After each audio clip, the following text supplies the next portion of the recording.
कांग्रेस कुंभे के विकास से जुड़े रायबरेली पार्लिमानी हलके में कांग्रेस उम्मीदवार राहुल गांधी की हिमायत में उनकी बहन और पार्टी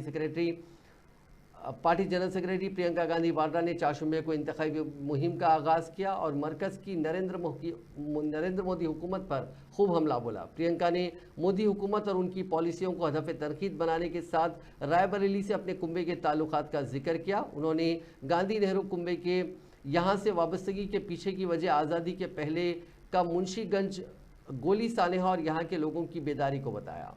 इंदिरा गांधी प्रधानमंत्री थी, आपके घरों में आती थी।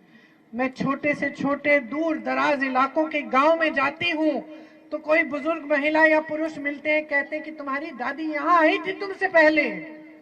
आज सुविधा है, गाड़ी है, हवाई जहाज है, हेलीकॉप्टर है। उस समय कोई सुविधा भी नहीं थी लेकिन वो पहुंच जाती थी। उनकी फोटो है, हाथी पे चढ़ के जा रही है गांव में जहां रास्ता नहीं है, कि किसी न किसी तरह संकट में है मेरे लोग, किसी न किसी तरह से मुझे जनता के पास पहुंचना है। और आज ये प्रधानमंत्री जो आपकी संकटों के बारे में सुनना ही नहीं चाहते, आपके बीच आना ही नहीं, बदलाव नहीं लाओगे देश में, तो ये देश जिस खाई में जा रहा है उससे निकलेगा नहीं।